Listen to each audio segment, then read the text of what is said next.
Have you ever seen those daredevils walking on slack lines, suspended high above the ground? At first glance, it might seem like a simple task, just put one foot in front of the other, right? But as you watch, you realize the incredible focus, strength, and precision required to maintain balance on that thin cable. One misstep, and they could fall to either side. It's a perfect metaphor for life itself. We're all walking a tightrope, trying to balance the various demands and responsibilities that come our way. And perhaps one of the most challenging balancing acts of all is learning how to help others without losing ourselves in the process. In our fast-paced, interconnected world, the call to help others is louder than ever. We're bombarded with requests for our time, energy, and resources. As compassionate human beings, we want to answer that call. We want to make a difference in the lives of those around us, whether it's our family members, friends, colleagues, or even strangers in need. But here's the thing, if we're not careful, our well-intentioned efforts to help others can lead us down a path of self-neglect and burnout. We can become so focused on pouring out for others that we forget to refill our own cups. And when that happens, not only do we suffer, but the quality of our help diminishes as well. This is where the wisdom of Buddhist teachings comes into play. Buddhism offers profound insights into the human condition and provides practical guidance for living a balanced, compassionate, and fulfilling life. One of the key teachings is the importance of taking care of ourselves so that we can be effective in taking care of others. It's a concept that might seem counterintuitive at first glance. After all, isn't selflessness a virtue? Shouldn't we be willing to sacrifice ourselves for the greater good? But Buddhism recognizes that sustainable compassion requires a foundation of inner well-being. If we don't attend to our own needs, we risk becoming depleted, resentful, and unable to offer the genuine help that others truly need. Consider the metaphor of the empty jar. Imagine you have a jar with no water in it. How can you pour water into other cups to quench their thirst? You can't. In the same way, if we're emotionally, mentally, and spiritually empty, we have nothing to give to others. We might go through the motions of helping, but our efforts will lack substance and authenticity. The Buddha understood this truth and emphasized the importance of filling our own jar before attempting to fill the jars of others. But finding this balance isn't always easy.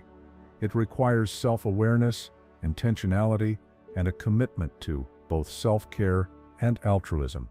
It means learning to recognize when we're giving too much of ourselves and when we need to step back and recharge.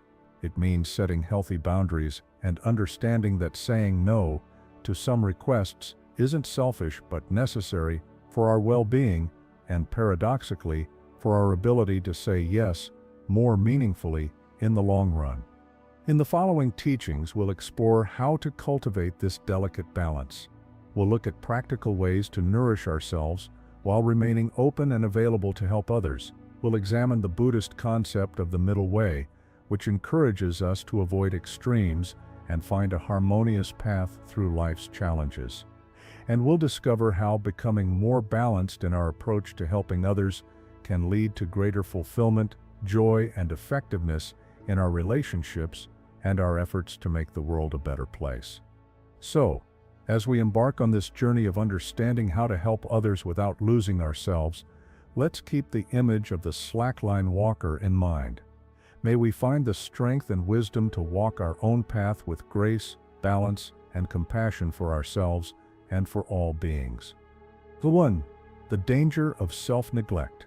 Why prioritizing others at the expense of yourself leads to suffering. Let's begin our journey into understanding the Buddhist teachings on balance and helping others by delving into a fundamental truth. Neglecting our own well-being in the name of helping others is a path fraught with danger. It's a noble instinct to want to help, to reach out and ease the burdens of those around us. But when this instinct becomes an obsession, when we lose sight of our own needs in the process, we enter a cycle of suffering, a cycle that ultimately harms not only ourselves, but also those we strive to help.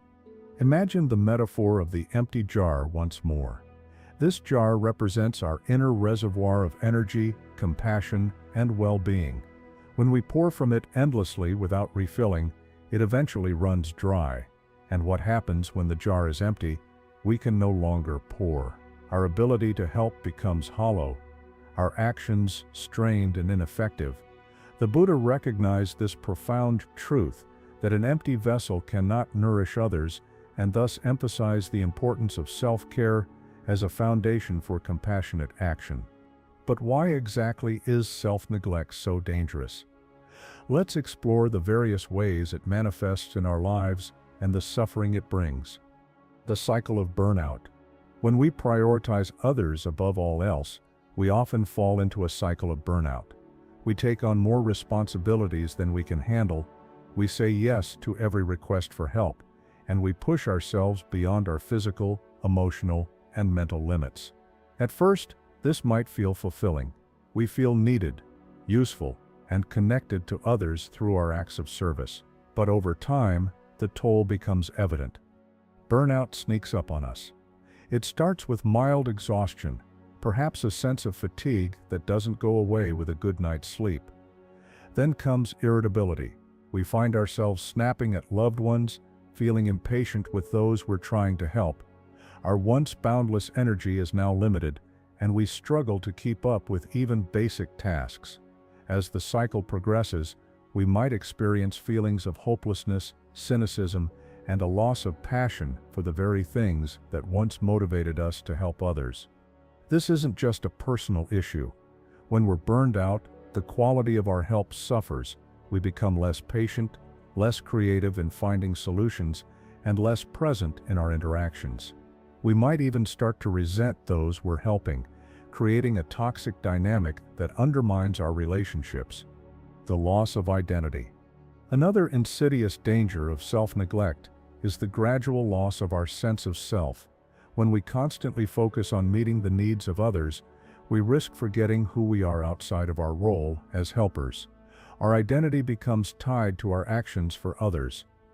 I'm a good parent because I sacrifice everything for my children. I'm a valuable friend because I'm always there to listen and help, and we lose touch with our own desires, dreams, and aspirations. This loss of identity can lead to a profound sense of emptiness. We might find ourselves asking, who am I if not through my relationships and my acts of service? We might feel like we're living someone else's life, always putting others first and never taking the time to nurture our own interests and passions. Over time, this can result in depression, anxiety, and a feeling of being trapped in a life that no longer feels authentically ours. The impact on relationships. Our relationships also suffer when we neglect ourselves. While our initial intention is to help and support others, our self-sacrifice can create an imbalance in our connections. Those we're helping may begin to feel guilty for contributing to our burnout, or they might take our help for granted, assuming it's an endless resource. In some cases, they might even start to resent us for being too available, feeling burdened by the responsibility of managing our well-being along with their own. Moreover, when we lose ourselves in helping others, we might become overly dependent on their approval and gratitude. We might find our self-worth tied to their satisfaction with our help, leading to a fragile sense of identity that's easily shattered by criticism or rejection. This dependency can create codependent relationships where both parties are unhappy and unfulfilled. The Buddha sips perspective. The Buddha addressed these dangers directly in his teachings. He recognized that extreme self-sacrifice, while well-intentioned, leads to suffering. In the simile of the mother cow, he illustrated the importance of balance. Just as a mother cow must both graze to nourish herself and produce milk to feed her calf, we must balance self-care with caring for others. Neglecting either side of this equation leads to suffering for ourselves and for those we aim to help. The Buddha also taught about the middle way, a path that avoids the extremes of selfishness and self-neglect. By following this middle way, we cultivate a balanced approach to life that honors both our own needs and the needs of others. This isn't about being selfish, It's about recognizing that our well-being is intrinsically linked to our ability to help others effectively. Real-world examples. Let's look at some real-world examples to illustrate these teachings. Consider the case of a parent who dedicates every moment to their children's happiness and success. They wake up early to prepare breakfast, help with homework after school, chauffeur their kids to countless extracurricular activities, and stay up late to ensure everything is ready for the next day. They sacrifice their own interests, hobbies, and even basic self-care routines. At first, this might seem like the epitome of love and dedication, but over time, the parent becomes exhausted. They have no time to recharge, no space to pursue their own passions. Resentment begins to build, not just toward their children for the demands they place on their time, but also toward themselves for not setting boundaries. The quality of their parenting suffers. They become short-tempered, less engaged, and less able to provide the emotional support their children truly need. Another example is the healthcare worker who dedicates their life to caring for patients. They work long hours, skip breaks to attend to one more patient, and bring work home with them mentally and emotionally. They might feel pride in their dedication, but eventually, the constant stress and lack of self-care take a toll. They experience burnout, compassion fatigue, and a decline in the quality of care they're able to provide. Both the healthcare worker and their patients suffer as a result. The ripple effect of neglect. When we neglect ourselves, the effects don't stop with our personal well-being. They ripple outward, impacting everyone around us. Our partners may feel the strain as we become distant or irritable. Our friends might sense our depletion and hesitate to approach us for support, creating distance in relationships. Our colleagues could observe a decline in our work performance, affecting team dynamics and productivity. And those we're trying to help directly, the very people we aim to support, might receive less effective, less compassionate assistance, ultimately hindering their growth and well-being. Furthermore, our self-neglect sets a precedent for others. It teaches them that it's acceptable, even expected, to sacrifice oneself for the sake of others. This can perpetuate a cycle of burnout and imbalance within our communities as others follow our example and neglect their own needs in turn. The psychological research. Modern psychology supports the Buddha's teachings on this matter.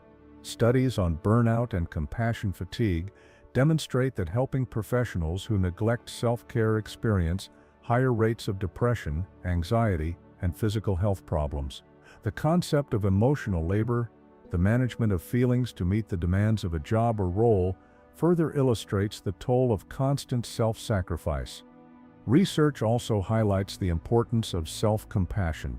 When we treat ourselves with the same kindness and understanding we extend to others, we build resilience and emotional well-being. This, in turn, enhances our capacity to help others in a sustainable way. Psychologists like Kristen Neff have shown that self-compassion isn't selfish. It's a foundation for effective compassion toward others. The path forward.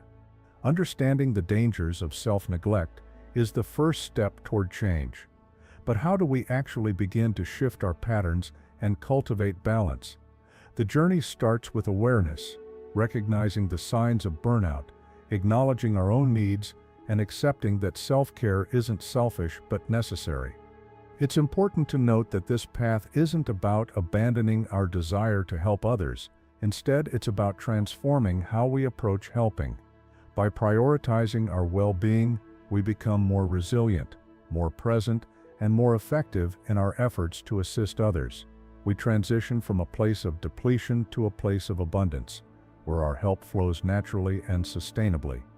In the following sections of this teaching, we'll explore practical strategies for cultivating this balance. We'll learn how to set healthy boundaries, practice self-compassion, and integrate me time into our daily lives. We'll discover how to say no without guilt, and how to recognize when we're giving from a place of abundance versus depletion. Through these practices, we can walk the middle way, a path where helping others and caring for ourselves harmoniously coexist. But for now, let's reflect deeply on the dangers of self-neglect. Let's acknowledge the burnout, the loss of identity, and the strained relationships that can arise when we lose ourselves in helping others. By facing these challenges honestly, we create space for transformation. We open the door to a new way of being, one where our compassion for others is rooted in compassion for ourselves. Remember the slackline walker. Their grace and balance don't come from ignoring one side for the other, but from attending to both sides with equal care.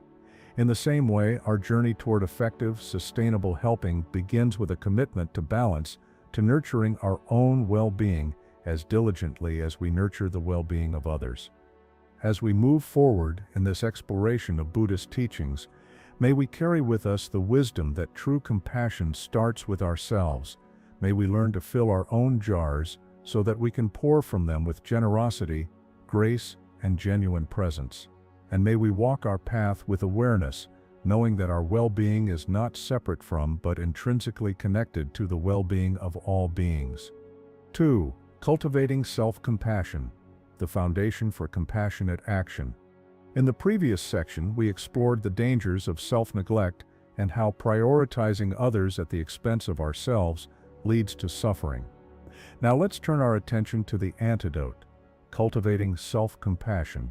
This isn't merely a feel-good concept. It's a fundamental Buddhist practice that serves as the bedrock for genuine, sustainable compassion toward others. Without self-compassion, our efforts to help others are like buildings constructed on sand, easily eroded by the tides of exhaustion and resentment. With it, we establish a foundation that allows our compassion to flourish, benefiting both ourselves and those we aim to serve. What is self-compassion? At its core, self-compassion is treating ourselves with the same kindness, care, and understanding we would offer to a close friend. It's acknowledging our suffering and responding to it with warmth rather than judgment. In Buddhist terms, it's recognizing our inherent worthiness of happiness and freedom from suffering, just as all beings are worthy of these gifts. Self-compassion isn't self-pity. It doesn't involve wallowing in our problems or using our suffering as an identity. Nor is it self-indulgence, where we use self-care as an excuse to avoid growth or responsibility. True self-compassion is clear-eyed and balanced. It acknowledges our flaws and mistakes while embracing ourselves with kindness, recognizing that imperfection is part of the shared human experience. Research in psychology supports the transformative power of self-compassion. Dr. Kristin Neff, a pioneer in self-compassion research, identifies 3 key components. 1. Self-kindness versus self-judgment, speaking to ourselves with compassion rather than criticism. 2. Common humanity versus isolation, recognizing that suffering is a universal experience rather than something that sets us apart. 3. Mindfulness versus over-identification, being present with our emotions without becoming overwhelmed by them. These components mirror Buddhist teachings, which emphasize non-judgmental awareness, connection to all beings, and balanced emotional engagement. The Buddhist roots of self-compassion. Buddhism has long recognized the importance of self-compassion as a foundation for helping others. Several key teachings and concepts highlight this connection. Loving kindness, Metta, begins with yourself. The Metta meditation, a cornerstone of Buddhist practice, begins with directing loving kindness toward oneself. The reasoning is simple. If we can't generate genuine goodwill toward ourselves, it's difficult to extend it consistently to others. The traditional progression of metta practice moves from oneself to loved ones, neutral individuals, difficult people, and ultimately, all beings. This sequence recognizes that self-compassion is the starting point for boundless compassion. The classic metta phrases, "May I be happy," "May I be healthy," "May I be safe," "May I live with ease," are first directed inward. When we genuinely wish these blessings for ourselves, we develop the capacity to extend them to others without resentment or depletion. 2. The perfection of wisdom, prajna paramita. Buddhist wisdom teachings remind us of the emptiness of inherent self-existence. When we realize that the self and other are not fundamentally separate, self-compassion becomes a natural expression of this understanding. Suffering that arises in ourselves is part of the same continuum as the suffering of others. Caring for ourselves isn't selfish when we recognize our interconnectedness. The Prajnaparamita text emphasizes that wisdom and compassion are interdependent. Wisdom without compassion is cold and isolating. Compassion without wisdom is unsustainable and often codependent. Self-compassion bridges this gap, allowing wisdom and compassion to function in harmony. 3. The Buddhist's teachings on self-care. The Buddha offered practical advice on self-care that directly supports self-compassion. In the Majjhima Nikaya, he stated, "You yourselves must strive. The Buddhas are only teachers." This guidance reminds us of our responsibility to care for our own well-being as part of our spiritual journey. He also taught the importance of balance in all things, including our approach to self-care. Just as we shouldn't neglect our practice of helping others, we shouldn't neglect our own needs. The middle way applies here, neither indulging in excessive self-focus nor denying ourselves the care we require. How self-compassion enhances our ability to help others. When we cultivate self-compassion, several transformative shifts occur that enhance our capacity to help others effectively. Increased resilience. Self-compassion builds emotional resilience. When we're kind to ourselves during difficult times, we recover more quickly from setbacks. This resilience means we can face the challenges of helping others without becoming overwhelmed or discouraged. We're better equipped to handle the inevitable disappointments and failures that arise in any helping relationship. For example, a teacher who practices self-compassion is more likely to bounce back after a challenging day in the classroom. They can return the next day with renewed energy and patience, ready to support their students effectively. 2. More sustainable compassion. Without self-compassion, our capacity for helping others is limited by our finite emotional resources. We risk compassion fatigue, a state of emotional exhaustion and reduced empathy. Self-compassion acts as a renewable resource, allowing us to continuously refill our emotional reservoirs. Consider healthcare professionals, who are at high risk for compassion fatigue. Those who practice self-compassion through mindfulness, adequate rest, and setting boundaries are better able to maintain their empathy and effectiveness over long careers. 3. Authentic connection. When we extend compassion to ourselves, we develop a deeper understanding of suffering. This understanding creates authenticity in our connections with others. We're less likely to approach helping from a place of superiority or obligation, and more likely to connect with others through shared humanity. A counselor who practices self-compassion can sit with a client's pain without needing to fix it immediately. They can acknowledge the client's suffering with genuine empathy because they've learned to acknowledge their own. Setting healthy boundaries. Self-compassion helps us recognize when we need to set boundaries in our helping relationships. Rather than viewing boundaries as selfish, we understand them as necessary protections that allow us to help more effectively in the long run. For instance, a volunteer at a shelter who practices self-compassion knows when to take a break from their work to recharge. They recognize that by honoring their limits, they can return to their service with renewed energy and compassion. Practical methods for cultivating self-compassion. Understanding the importance of self-compassion is just the beginning. The real transformation comes through consistent practice. Here are several methods rooted in Buddhist teachings that can help cultivate self-compassion. Metta meditation practice. Begin your metta practice by sitting comfortably and bringing to mind your own well-being. Silently repeat phrases such as, "May I be happy. May I be healthy. May I be safe. May I live with ease." If self-critical thoughts arise, acknowledge them without judgment and gently redirect your focus to the metta phrases. Spend several minutes directing these wishes toward yourself, before gradually expanding to include others. 2. Mindful self-dialogue. Pay attention to the way you speak to yourself, especially during difficult moments. Notice any harsh or critical language. When you catch yourself in self-judgment, pause and respond as you would to a friend. For example, if you make a mistake at work and think, "I'm such an idiot," reframe it to, "I made a mistake, and that's okay. I can learn from this." 3. The self-compassion break. When facing a moment of suffering, try this simple exercise adapted from Kristen Neffsip's work. 1. Acknowledge your pain. This is a moment of suffering. 2. Recognize your common humanity. Suffering is part of life. 3. Offer yourself kindness. May I be kind to myself in this moment? 4. Mindfulness of breathing.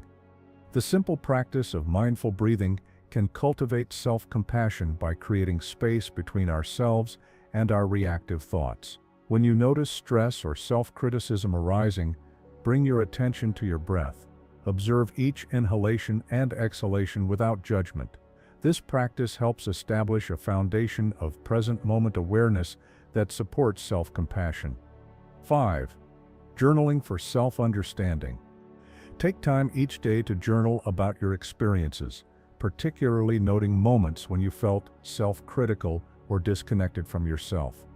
Explore these moments with curiosity rather than judgment. Ask yourself, what triggered this feeling? What did I need in this moment? How could I respond to myself with compassion? 6. The RAIN technique. Developed by Buddhist teacher Tara Brach, RAIN is a powerful method for working with difficult emotions. 1. Recognize what's happening in the present moment. 2. Allow the experience to exist without resistance. 3. Investigate the experience with gentle curiosity. 4. Nurture yourself with kindness and care. For example, if you're feeling overwhelmed by work demands, recognize the overwhelm, allow it to be present, investigate its physical and emotional sensations, and then nurture yourself by taking a break or practicing a few minutes of deep breathing. Overcoming obstacles to self-compassion. Despite its benefits, cultivating self-compassion isn't always easy. Several common obstacles can arise. 1. Fear of selfishness. Many of us worry that practicing self-compassion makes us selfish. We've been conditioned to believe that self-sacrifice is virtuous and that taking care of ourselves is somehow indulgent. Buddhist teachings challenge this notion by showing that self-compassion isn't about elevating ourselves above others, but about recognizing our shared humanity. When we care for ourselves, we're better equipped to care for others. 2.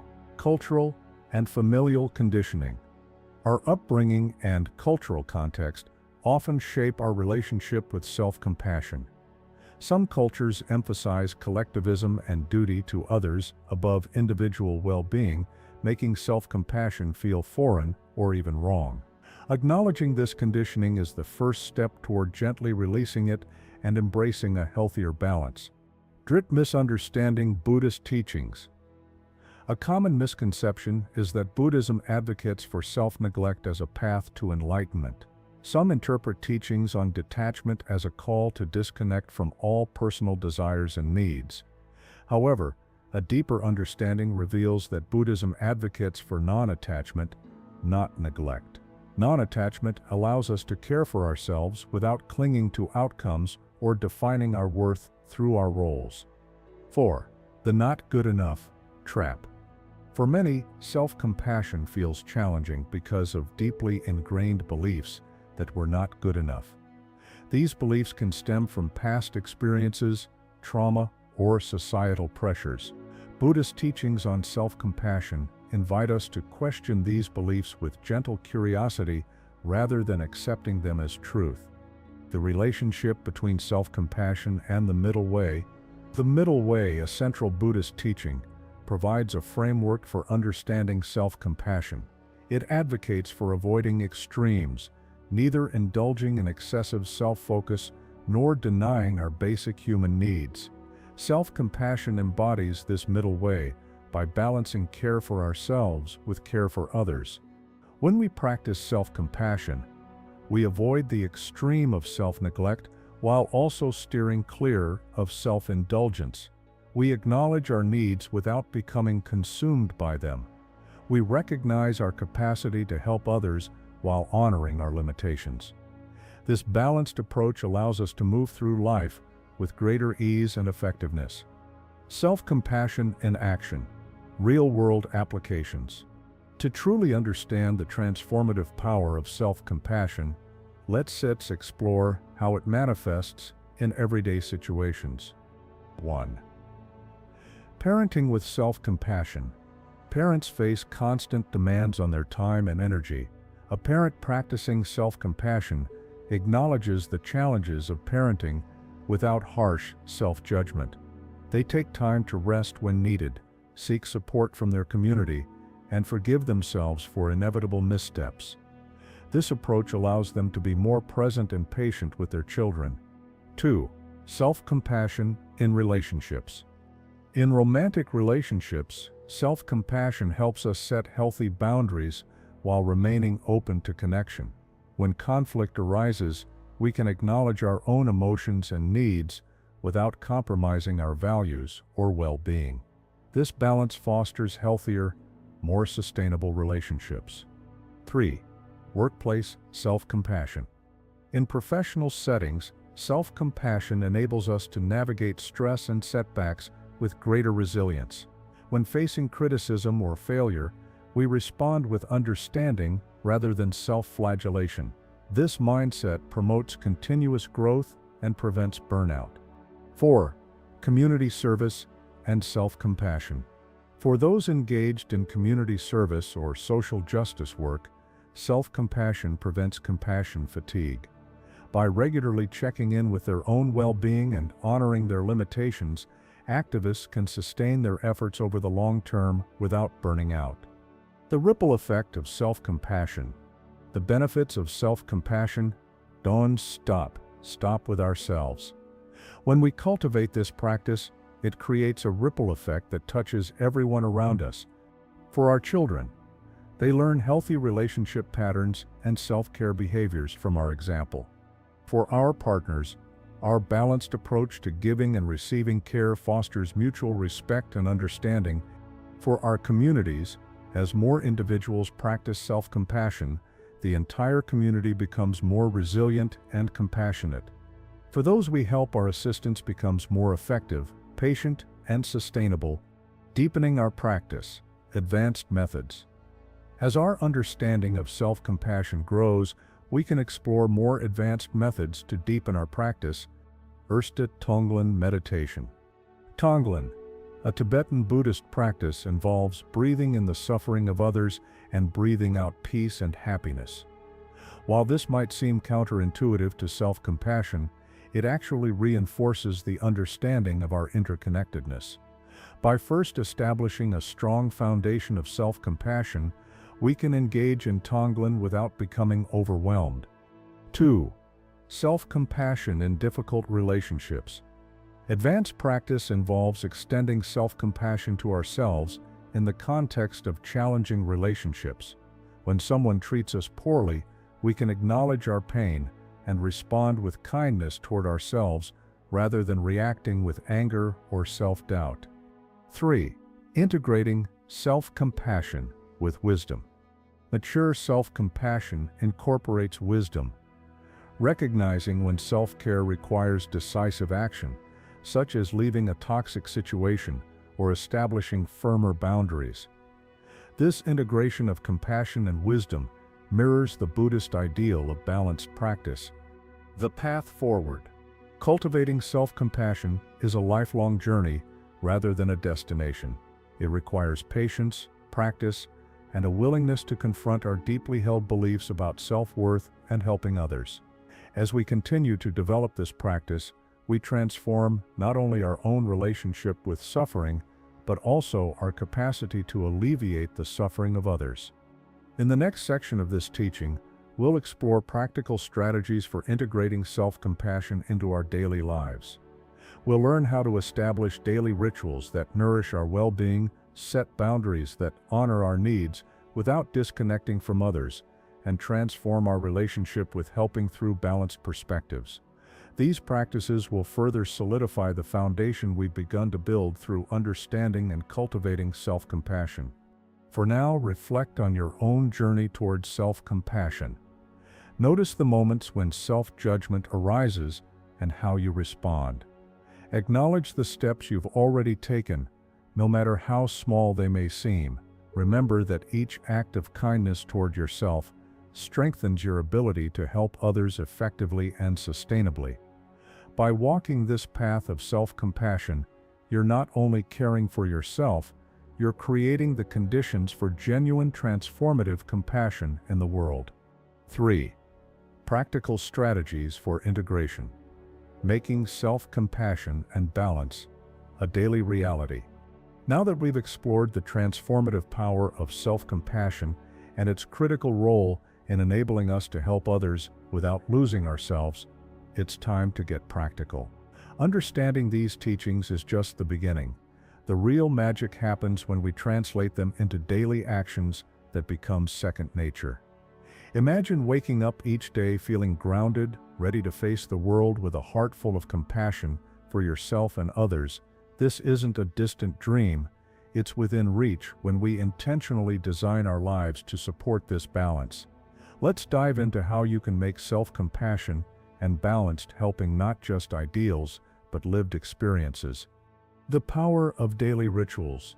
Our days are like rivers, flowing with routines that shape our experience. By adding small, intentional rituals, we can transform these routines into stepping stones toward balance. Start your morning by setting a compassionate intention. It could be as simple as whispering to yourself, "Today I will honor my needs and uplift others with equal care." This tiny act sets a gentle compass for your day. Then as the evening rolls in, take a few moments to reflect. Ask yourself, when did I dance that delicate balance today? Where did I stumble? What can I learn? This isn't about self-criticism, it's about growth. It's like tending to a garden, noticing what's thriving and what needs more attention. And let's talk about me time, not as a luxury, but as a non-negotiable pillar of your well-being. Picture it as a sacred appointment with yourself. Maybe it's 5 minutes of deep breathing in the morning, a nature walk on weekends, or an evening where you lose yourself in a creative hobby. Communicate this to your loved ones. Let them know that this time isn't selfish, it's what allows you to show up fully for them. Imagine how your relationships could transform if everyone prioritized this kind of care. Transforming your relationship with helping others is a beautiful thing, but it's easy to get caught in the trap of quantity over quality. Shift your focus to the depth of your help, not just how much you're giving. Ask yourself, is my help truly meeting their needs, or am I projecting what I think they should want? Be present in each interaction. Put down your mental to-do list and truly listen. Your help becomes a gift that empowers rather than drains. Boundaries, such a misunderstood concept. They're not walls, they're gentle fences that guide healthy connections. Start by identifying your limits. Where do you tend to overextend? Then practice communicating them with grace. Try saying, "I'd love to help, but I need to finish this task first." And remember, boundaries aren't set in stone. Life changes, and so can they. It's like adjusting the sails on a boat as the wind shifts. Integrating mindfulness into helping activities. Mindfulness is like a superpower that turns ordinary moments into opportunities for connection. When you're listening to someone, give them the gift of your full attention. Put aside distractions, suspend judgment, and let them speak. Your response will be richer, more thoughtful. Even routine tasks can become mindfulness practices.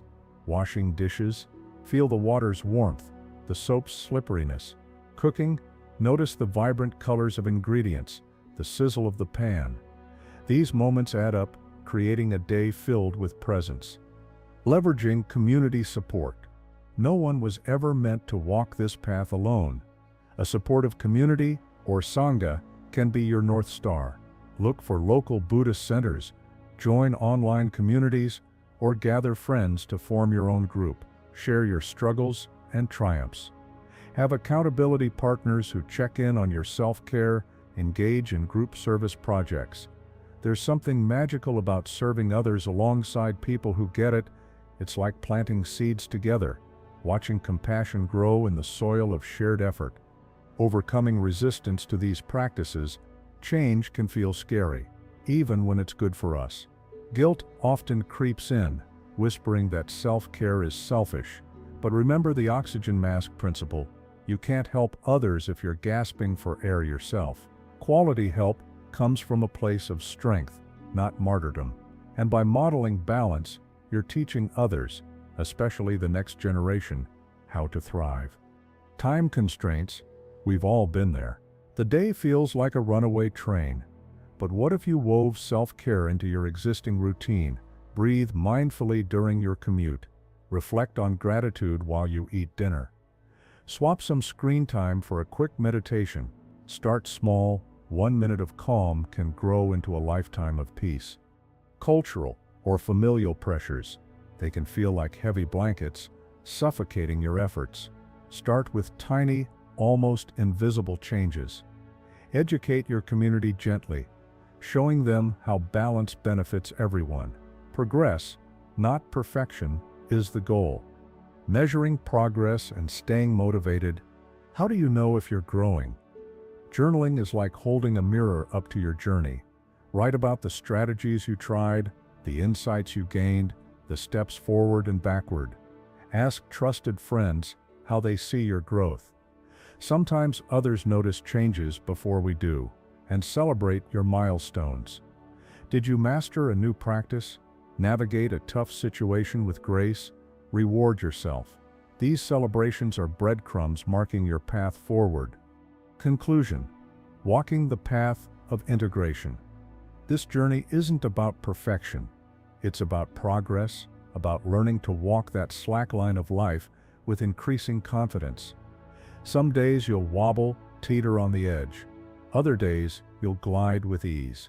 Each small step you take, each mindful breath, each boundary set with love, builds a more sustainable, fulfilling way of helping others. Imagine a world where everyone practiced this balance. Compassion would flow like rivers, deep and strong, nourishing all beings. You're not just creating a better life for yourself, you're weaving a more compassionate world. So today, choose one strategy. Take that first step and watch how your life begins to transform, one balanced moment at a time. 4. Expanding compassion, from the personal to the collective. Having cultivated self-compassion and established practices that support balance in our individual lives, we now turn our attention outward. The journey of Buddhist practice doesn't stop at personal transformation. It invites us to expand our circle of care, integrating our balanced compassion into our relationships and communities. This expansion isn't merely about doing more, it's about transforming how we engage with the world. When we extend our compassion beyond ourselves, we discover that our actions can ripple outward, creating waves of positive change that touch countless lives. In this section, we'll explore how to take the balanced compassion we've nurtured within ourselves and allow it to flourish in our interactions with others, creating a more harmonious and supportive collective. The natural progression of compassion. Buddhist teachings recognize that compassion has a natural tendency to expand. Once we've established a foundation of self-compassion, the next logical step is to extend that compassion to those around us. This progression isn't forced, it's organic. When we truly understand our interconnectedness, that our well-being is inseparable from the well-being of others, our compassion naturally radiates outward. This expansion isn't about sacrificing ourselves or diluting our practice. It's about allowing our balanced compassion to grow, becoming a force for good in the world. Compassion in relationships, the intimate frontier. Our closest relationships with family, partners, and friends provide the perfect laboratory for practicing expanded compassion. These relationships are where our actions have the most immediate and profound impact. They're also where our imbalances and triggers are most visible, making them ideal for growth. Navigating difficult dynamics. Every relationship has its challenges. Conflicts arise, misunderstandings happen, and emotions run high. When we approach these moments with balanced compassion, something transformative occurs. Imagine a disagreement with your partner. Instead of reacting from a place of defensiveness or irritation, you pause. You take a deep breath and acknowledge your own emotions without judgment. Then, you turn your attention to your partner, truly listening to their perspective. You respond not from a desire to win the argument, but from a place of understanding and care. This approach doesn't mean suppressing your needs. It means expressing them in a way that honors both yourself and your partner. Releasing expectations. Relationships often become strained when we cling to expectations. We expect our loved ones to behave in certain ways, to meet our needs without fail, to always understand us. When these expectations aren't met, which they inevitably aren't, disappointment and resentment follow. Practicing balanced compassion in relationships means releasing these rigid expectations. It means accepting others as they are, with all their flaws and imperfections. This doesn't mean tolerating harmful behavior. It means addressing issues with kindness and clarity rather than criticism and control. The gift of forgiveness. Forgiveness is a powerful expression of compassion in relationships. It's not about excusing hurtful actions. It's about freeing ourselves from the weight of resentment and anger. When we forgive, we create space for healing and growth. This doesn't happen overnight. It requires acknowledging the pain we've experienced, understanding its causes, and choosing to let go. Balanced compassion guides us through this process, ensuring that forgiveness is extended with wisdom and boundaries intact. Compassion in community. The wider circle. Beyond our intimate relationships, our communities offer vast opportunities for practicing expanded compassion. Whether it's our local neighborhood, workplace, place of worship, or online community, these settings allow us to touch many lives at once. Building supportive community structures. A compassionate community doesn't just happen, it's intentionally built. This might involve creating spaces for open dialogue, organizing mutual support initiatives, or developing community programs that address shared needs. For example, a community garden that brings neighbors together, a mentorship program that connects experienced professionals with newcomers, or a listening circle where community members can share their struggles and triumphs. These structures foster connection and care, transforming isolated individuals into a supportive network. They embody the Buddhist principle of interdependence, recognizing that we thrive together. Engaging in collective service. When we serve our communities with balanced compassion, our actions become more impactful and sustainable. This might look like volunteering at a local shelter, participating in environmental cleanup efforts, or advocating for social justice causes. The key difference is in how we approach this service. We're not driven by a need to save others or prove our worth. We're motivated by a genuine desire to contribute to the common good. We recognize that our service is just one part of a larger effort and that true change requires collaboration. Addressing conflict with compassion. Conflict is inevitable in any community, but it doesn't have to be destructive. When approached with balanced compassion, conflict can become an opportunity for growth and deeper understanding. This involves active listening, seeking to understand the underlying needs and concerns of all parties involved. It means expressing our own perspectives with honesty and respect, and it requires a willingness to find solutions that honor the well-being of the entire community rather than prioritizing one group's interests over another's. Compassion in society. The ripple effect.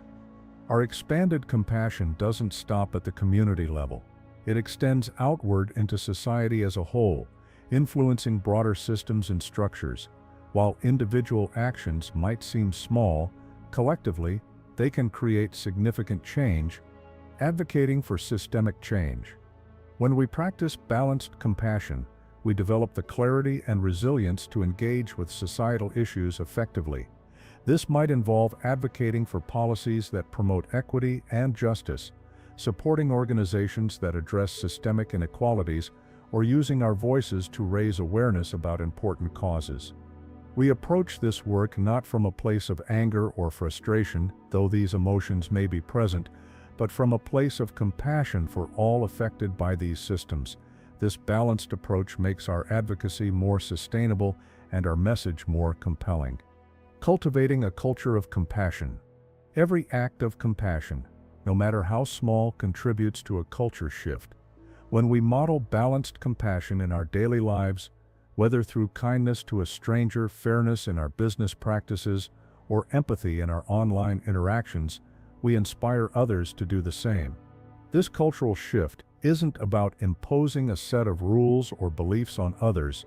It's about demonstrating through our actions that compassion is both possible and powerful. It's about creating a world where people recognize their interconnectedness and act from a place of care and understanding. The feedback loop of compassion. Expanded compassion is instead a one-way street. As we extend compassion to others and our communities, we often find that it circles back to nourish us in return. This creates a beautiful feedback loop. Gratitude and fulfillment. Helping others and contributing to community well-being fosters feelings of purpose and gratitude. Learning and growth. Engaging with diverse perspectives expands our understanding and deepens our practice. Reinforced self-compassion. The kindness we extend to others reminds us to extend the same kindness to ourselves. This loop sustains our practice, making compassion a continuously growing force in our lives. Conclusion. The unlimited heart. Expanding compassion from the personal to the collective is the natural unfolding of Buddhist practice. It's about recognizing that our well-being is intertwined with the well-being of all beings and acting in ways that honor this truth. By integrating balanced compassion into our relationships and communities, we don't just improve individual lives, we begin to heal the broader fabric of society. Imagine a world where this practice became widespread, where every interaction was infused with understanding, every community structured to support mutual well-being, and every individual recognized their power to create positive change. This isn't a utopian dream, it's a vision that begins with each of us in our daily choices and actions. In the final section of this teaching, we'll explore how to sustain this expanded compassion over a lifetime. We'll discover how to navigate the inevitable challenges, deepen our practice through ongoing learning, and become steadier sources of compassion for ourselves and others. This is the journey of a lifetime, a journey toward an unlimited heart. 5. Sustaining compassion, a lifelong journey of practice and growth. The journey of compassion is not a sprint, but a lifelong marathon. It requires ongoing practice, adaptation, and growth. As we expand our compassion outward, we must also commit to sustaining it over time. This involves deepening our understanding, refining our practices, and embracing the reality that compassion is a dynamic, evolving force in our lives. In this section, we will explore how to nurture compassion as a lifelong practice, ensuring that it remains vibrant and resilient throughout all stages of life. The lifelong nature of compassion practice. Compassion is not a destination but a continuous journey. It evolves with us as we grow, face new challenges, and encounter diverse experiences. Just as a tree grows stronger and more expansive with each passing year, our compassion can deepen and broaden over time. Embracing impermanence. Buddhist teachings remind us that all things are impermanent, including our practice of compassion. What works for us today may shift tomorrow. By embracing this impermanence, we remain open to adjusting our approach. We don't cling to rigid methods, but instead adapt our practice to meet our changing needs and circumstances. The cumulative effect of small practices, daily rituals and habits may seem minor in isolation, but over time, they accumulate into profound transformation. Each act of self-compassion, Each mindful interaction and each moment of balanced helping adds to the reservoir of compassion within us. Even on days when you feel you've made little progress, trust that these small practices are quietly shaping your heart and mind, deepening your understanding through ongoing learning. A lifelong commitment to compassion requires a willingness to continually deepen your understanding. This involves studying Buddhist teachings, exploring related philosophies, and learning from the lived experiences of others. Engaging with Buddhist texts. Return to foundational Buddhist texts such as the Dhammapada, the Heart Sutra, and the teachings of beloved masters like Thich Nhat Hanh and Pema Chodron. Each reading reveals new layers of meaning as your practice evolves. Consider joining a study group or finding a teacher to guide your learning. Exploring interfaith wisdom. Compassion is a universal value shared across spiritual traditions. Explore teachings from Christianity, Islam, Judaism, Hinduism, and other paths.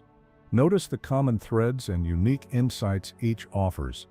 This broadens your perspective and enriches your practice.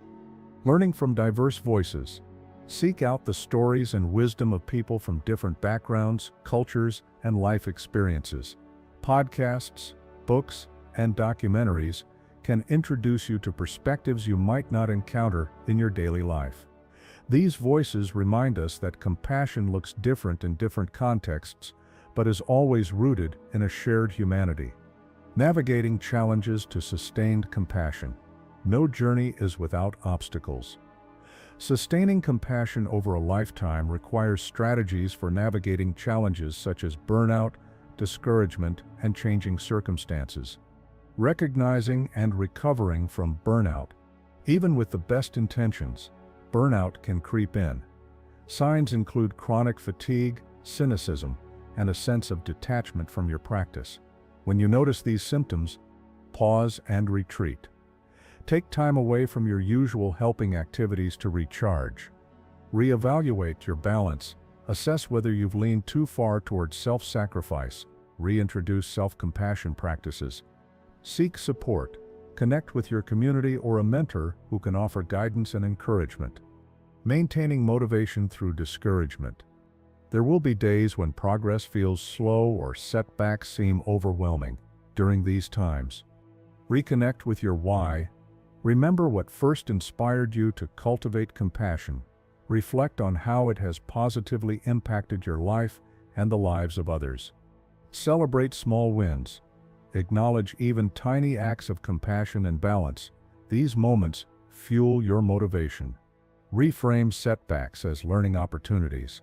Instead of viewing mistakes as failures, see them as valuable lessons that guide your growth. Adapting to life transitions.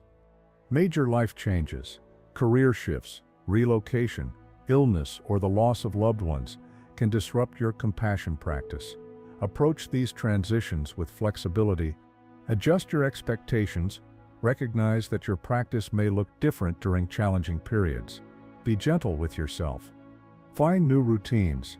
Adapt your rituals to fit your current circumstances. Even brief practices can maintain continuity. Lean on your community. Share your struggles with your Sangha. They can offer support and new perspectives. Refining your practice through self-reflection. Regular self-reflection is essential for sustaining compassion. It allows you to assess your progress, identify areas for growth, and align your practice with your evolving understanding.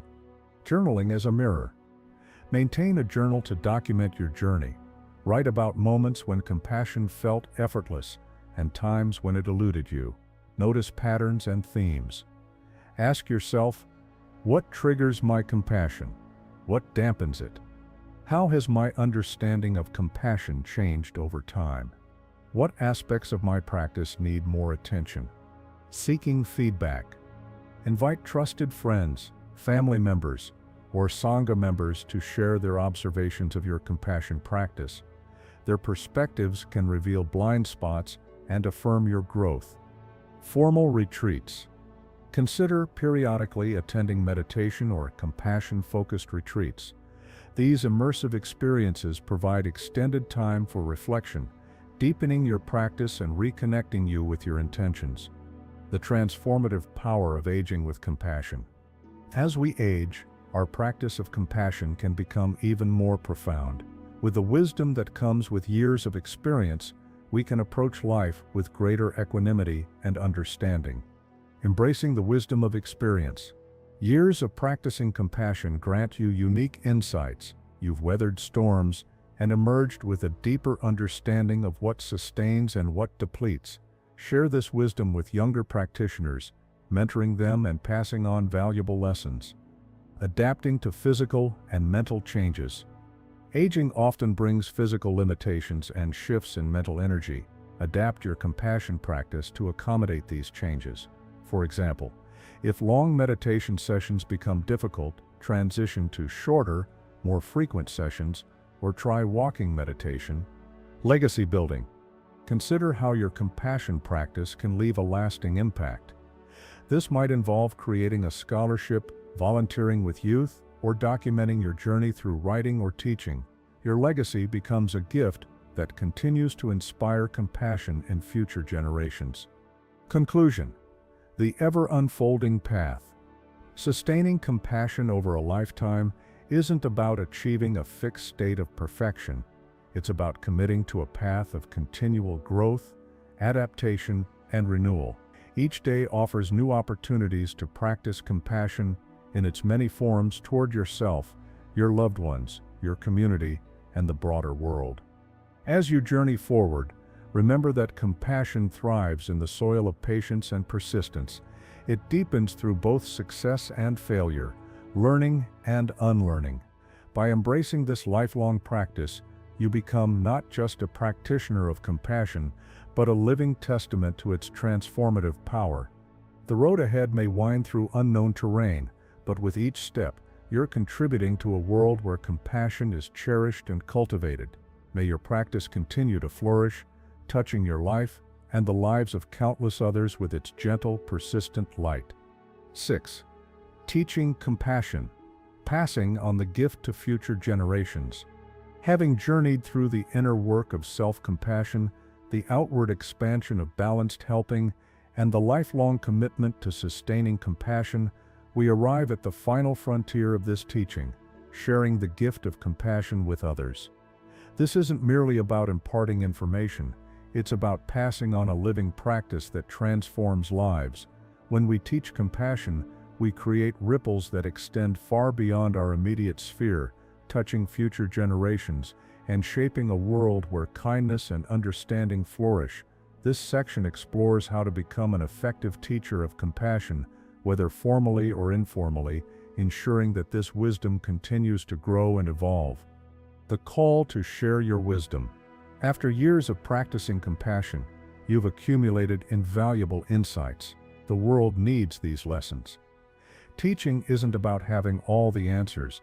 It's about sharing your authentic experience, your struggles, growth, and hard-earned wisdom.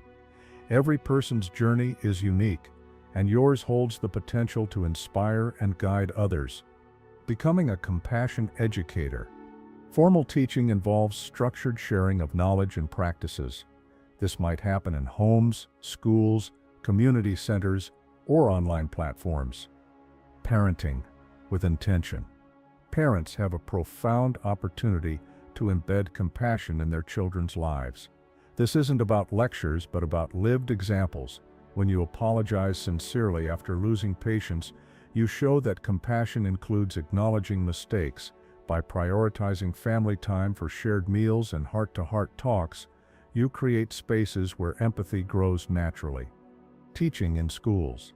Educators can weave compassion into curricula. Mindfulness exercises during morning meetings set a grounded tone for the day.